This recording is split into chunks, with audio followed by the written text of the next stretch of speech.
US President Joe Biden has arrived in Belfast to mark the 25th anniversary of the Good Friday Agreement. The four-day trip is to demonstrate America's commitment to preserving peace as the President prepares to spend time on both sides of the Irish border. It's a familiar sight at Belfast International.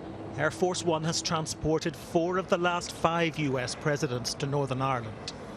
Joe Biden staunchly defends the Good Friday Agreement and welcomed Rishi Sunak's deal with the EU on post-Brexit trading arrangements. He said he was coming to underscore America's commitment to preserving peace, and his presence could help restore power sharing, according to the First Minister-designate. I think it's hugely important given the year that we're in, because the Americans have such skin in the game, if you like. They were part of bringing about the Good Friday Agreement. So I think to come this year is hugely significant, particularly given that they're very much focused on the next 25 years. They're focused on economic investment here. So they really want to look towards the future, as do we. Bill Clinton was the first US president to make the trip to Belfast, marking the terrorist ceasefires at Christmas 1995. Hillary and I thank you from the bottom of our hearts for making us feel so very, very welcome in Belfast and Northern Ireland.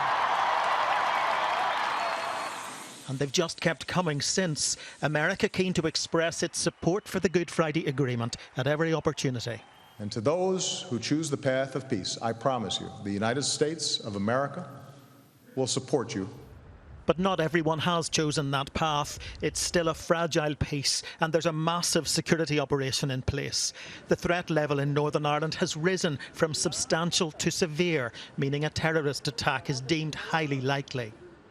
The threat isn't directed against the president himself, but his visit takes place against a backdrop of dissident Republicans targeting police, and there'll be a significant increase in the number of them deployed operationally while he's in Northern Ireland.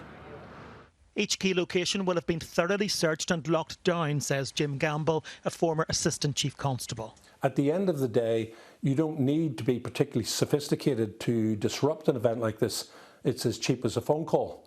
So you've got to be confident that if an anonymous threat comes in, that the security precautions that you've put in place are sufficiently tight that you can say that's not possible.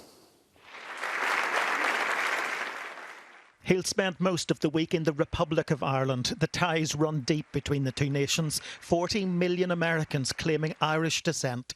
But this is personal for Joe Biden. He'll revisit his ancestral homeland, Louth and Mayo, where he's guaranteed Céad Míle Fáilte, 100,000 welcomes.